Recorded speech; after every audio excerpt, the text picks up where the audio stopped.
A pleasure to meet all at last, and welcome back to Honest J Nowak. And I tell ya, super foam flying is only going to continue getting bigger and better.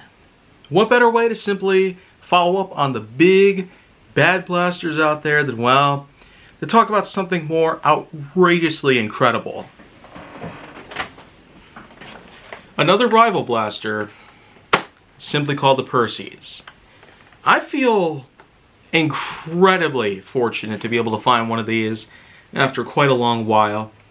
They must have been trying to get rid of the rest of their inventory with all of these, because I simply found one at Walmart in a clearance section, along with a few more, both in blue and red. I got a hold of the blue one because I'm trying to equalize how many reds and blues I got. Not to mention Phantom Corps ones and all the other lineups that Rival's ever had in history so far. Of course, I do like to point out, this might be one of the best blasters I've ever gotten, period. For one thing in particular.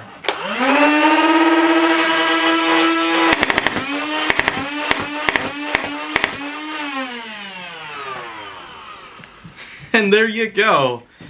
Well, if you hadn't really noticed it, well, it's a large hopper, well over a foot in length in this clear door. And it simply reloads just how you think it is. Just drop rounds right into the hopper, and well, there's a little switch on the side that you can actually use to remove the hopper completely. And what you can see on the inside is a conveyor belt system. This has been done before with rival blasters, and even typical dart blasters like the Modulus Regulator have actually used this in the past. Unfortunately, it only works so well. But I'd say in this regard, the conveyor belt system of thrusting rounds into the flywheel system is actually much better than trying to use darts. With the Regulator, it unfortunately was not a good idea. But with HIR rounds, it's pretty obvious to tell this might actually work. And considering what you just saw, well, that's pretty much just what that is. You also have yourself a jam door, like so. And not to mention a safety switch on this side. So, you don't have to worry about anything regarding accidental charging of the flywheels, which could cause some battery energy to leak out.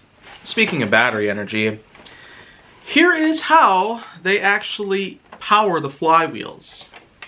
Through usage of a separate rechargeable 9.6 volt NIMH 1500 mAh rechargeable battery. As you can see, it pretty much is not a third-party licensed thing, but it is in fact Nerf's own creation that they put into this. Very much in the same way of how you can perhaps buy batteries that could fit inside the compartments of the Chaos and Nemesis. Of course, I've talked about those blasters before as well, but in this regard, having a blaster come with its own battery, albeit a rechargeable one, and it does have its own sort of AC adapter as well. So you can easily charge it at home, and it takes just minutes for it to go to full power. And as you can probably hear from the flywheels,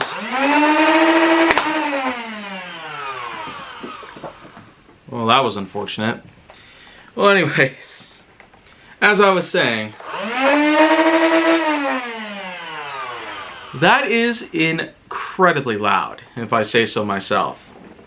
But the thing is that these flywheels have to run extra fast, just to ensure that 50 HIR rounds can all be thrusted out of the blaster in only a short amount of time.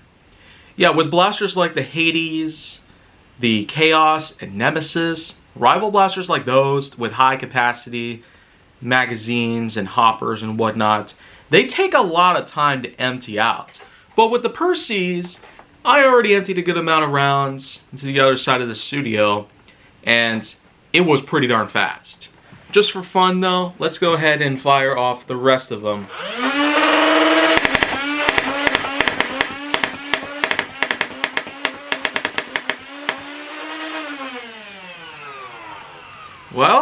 that's just pretty much what that is. It's quite obvious to tell the difference. You could time it if you like, but the Perses sure outclasses any of the others so far. I mean, it spits out at least 5 rounds a second, which is insane. You could probably go at it every single minute by putting in a grand total of 300 rounds. There actually do exist third-party attachments that you could use to expand the capacity for the hopper itself. Sometimes that includes the total replacement of the hopper itself. So it's almost like Nerf actually was anticipating modifications of all kinds that relate to the capacity of the hopper. So that might be the overall reason why they decided to make it removable to begin with.